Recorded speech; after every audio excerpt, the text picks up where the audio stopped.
On est bien d'accord que, en fait, autant dans l'analyse, dans un article, etc., on peut s'interroger comme ça. On peut se dire, est-ce que Gade veut vraiment, est-ce que le pouvoir veut vraiment ces élections et tout?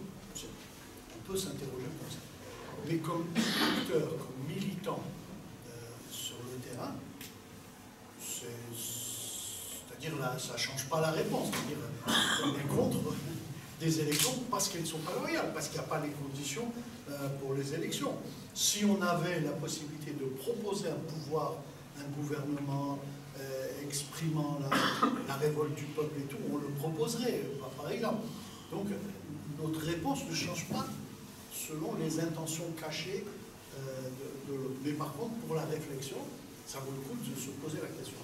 Moi, je crois que tout est possible, d'abord. On ne sait pas, mais je fais au stop. On ne sait pas exactement comment il pose le problème. À plusieurs reprises, les gens disaient, en fait, on n'est pas sûr que le pouvoir veut vraiment des élections, puisque depuis le début, il crée des conditions pour qu'elles n'aient pas lieu, etc. Mais c'est très périlleux une situation d'état d'exception. C'est comme le problème du coup d'État. On croit que c'est simple. C'est pas simple. Parce que le coup d'État, il faut le réussir. Deuxièmement, il faut que ça reste stable. C'est-à-dire les gens, il ne faut pas qu'un groupe de gens tout d'un coup se réveille contre, qu'il y ait des désaccords sur certaines décisions qui cassent la coalition qui a fait le coup d'État et tout. Quelqu'un me disait que Boumediene, après le coup d'État, il y avait un avion à Boufarik qui l'attendrait pour se sauver au cas où ça ne marche pas. Un coup d'État, c'est un pari risqué. Et c'est valable pour l'état d'exception. Une fois qu'il déclare la guerre violemment, etc., ça peut nous faire taire. Comme ça peut nous faire exploser d'une manière qu'ils ne contrôleront pas. Parce que le problème du combat de l'armée, du combat militaire, c'est que les trucs militaires ne sont pas des trucs techniques. Ce n'est pas des trucs qui se résument à la question militaire. Je fais une digression sur la guerre civile que nous avons vécue dans les années 90. Si l'armée algérienne avait été une armée de professionnels comme ils veulent le faire, comme l'impérialisme exige que tous les pays le fassent, si on n'avait pas une armée avec des appelés, et bien si ça se trouve, les groupes armés islamistes auraient gagné. Parce que ce qui s'est produit, c'est que lorsque les groupes armés, le JIA notamment, tuaient les appelés, les familles se sont révoltées contre les groupes armés, alors qu'avant, les gens, ils disaient « Wallah, le vote, pourquoi ?» Si vous vous rappelez, enfin, je ne veux pas vous rappeler, la plupart sont jeunes, mais pour les quelques cheveux blancs que je vois, donc vous devez vous rappeler qu'au niveau populaire, il y avait une adhésion massive au groupe armé au départ, les premiers mois, plus massive que pour le fils. Mais après, il y a eu un désaveu, notamment sur la question des appelés, du massacre des appelés, etc. Et ben, c'est une bagarre politique. Si l'armée avait été aussi barbare que certaines propagandes le disent, et ben, l'armée aurait perdu la bataille politique. Quelque part, au niveau du peuple, ils ont choisi le moins barbare des deux. Une guerre, c'est toujours barbare, mais ils ont choisi le moins barbare des deux, quelque part. Et donc, s'il y a un état d'exception, on ne sait pas où ça va. Actuellement, le mouvement est relativement minoritaire, mais il y a une sympathie au niveau populaire pour ce mouvement. Il n'y a pas un rejet. Ceux qui ne viennent pas manifester sont d'accord avec nous qui manifestons. Sont d'accord pour qu'il y ait un changement. Lequel, on ne sait pas. Même ceux qui manifestent ne savent pas exactement. Mais cette adhésion à un changement et tout pourrait se transformer en une peur du changement s'il y a quelque chose qui se passe de notre côté. Et de la même manière, la répression pourrait radicaliser les tas de couches qui actuellement se tiennent en retrait et qui vont venir au secours du mouvement populaire contre la répression. Donc, un état d'exception, on n'envisage pas de façon aussi simple. Par contre, ce qu'ils envisagent, ce qu'ils ont mis en place, c'est un affaiblissement du mouvement, une minorisation du mouvement. Ce sur quoi ils peuvent compter, c'est sur un vote d'une minorité, d'une partie de la population. Ils peuvent compter sur ça. Du moins, ils escomptent le vote d'une minorité, d'une partie de la population. Alors, après, ça leur permettra d'avoir une continuité légale. Si jamais c'est ça leur scénario, ça leur permettrait d'avoir une continuité légale. Voilà, la période de Salah, un président élu, les gens disent il y a la fraude et alors, il y a déjà eu la fraude. Ben, est-ce que vous avez la force d'imposer votre solution? Non, donc manifestez si vous voulez le vendredi entre la place Audin, la Grande Poste et le 1er mai. Ne dérangez pas les autres quartiers, les gendarmes. Vous voyez, c'est-à-dire c'est ce calcul qu'ils font normalement. Mais il peut y avoir des gens qui ont d'autres calculs. Gaïd Salah est le chef exécutif de l'armée. Ça ne veut pas dire que tous les militaires sont comme lui, même pas tous les généraux. Général bon, actuellement ils sont ligués, demain ils peuvent certaines circonstances politiques peuvent les amener à se séparer. Ce qu'a fait Gaïd notamment, c'est d'éliminer les militaires qui pourraient s'opposer à lui, qui pourraient avoir de l'influence dans l'armée.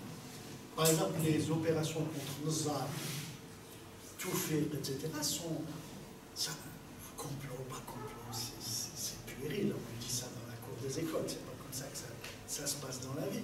C'est-à-dire qu'il fait la guerre aux gens qui pourraient avoir de l'influence dans les rangs de l'armée, qui pourraient empêcher son contrôle de la situation de l'armée. Mais jusqu'à quand ça va continuer? Avec des discours qui sont dénoncés dans la rue, avec des gens qui disent généraux à la poubelle, etc., dans la rue et tout. Jusqu'à quand les généraux vont accepter ça? On ne sait pas. Donc peut-être qu'ils sont dans la version qu'ils nous disent, c'est ce que semble indiquer Ben Salah, la version où ils considèrent qu'il y a une minorité qui manifeste, et à c'est la moitié de la population. On s'en fout. La moitié de la population manifeste. L'autre moitié est avec nous. Ça leur suffit. D'ailleurs, si le quart de la population était avec eux, ça leur suffit. Le 10e de la population était avec eux. Voter, ça leur suffit largement pour légaliser la continuité de Tahom. Et après, après ils trouveront les moyens de nous démoraliser, de nous disperser, etc. Par contre, en termes de répression, rappelez-vous le mardi où on a essayé d'empêcher la manif étudiante d'Alger. Ils sont venus la disperser. C'était justement une première tentative de dire voilà, on va essayer, bon, on arrête. Ça n'a pas marché bien. Et après, le vendredi d'après, il y a eu plus de monde pour protester. Donc, ils vont attendre un peu. Mais quand la campagne électorale va commencer, ils vont de nouveau, d'ici la campagne électorale, essayer de réduire les endroits, ou là de dire pendant la campagne électorale, khlas, on ne manifeste plus. Là. Ils vont essayer de et il y a des astuces. Hein.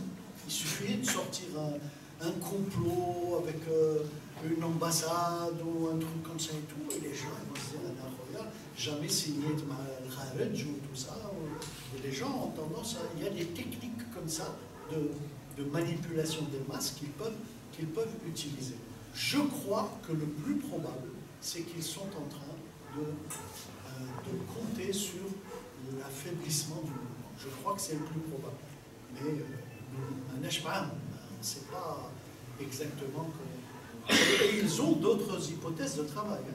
Si ça ne marche pas, ils peuvent envisager autre chose, y compris changer Ben Salah, changer Gaïd Salah, changer, etc. Il peut y avoir d'autres hypothèses de travail,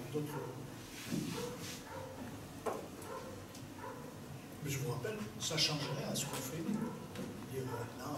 On ne va pas se prononcer sur l'hypothèse qu'ils sont, on va se prononcer sur le fait qu'il y a des élections qui ne sont pas démocratiques. Ça, c'est clair.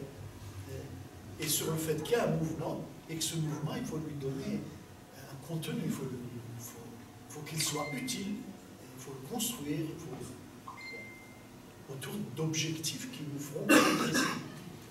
Plus la crise dure, et plus il y a un découragement peut-être, mais plus ça permet que se structure, au niveau populaire, se structure des opinions, que des leçons soient faites. Vous savez, il y a des gens qui étaient très populaires au début, ils ne regardent plus dans leur direction. Quand vous voyez à l'instant T, vous dites, voilà, on dit c'est Flan et Flan qui représentent le mouvement. Mais quand vous regardez les 9 mois, là, on nous a parlé d'Ahmed Taleb, de Zerwan, on nous a parlé de Bonbito, Darul Yoga. Donc en fait, quand vous regardez longtemps, voilà, mieux que ça. Vous vous rappelez quand il y a eu la coordination nationale du changement. Coordination nationale du changement. Alors, Dhéna, enfin, Bouchachi, Tabou, etc., etc. Bon. Alors, il y a eu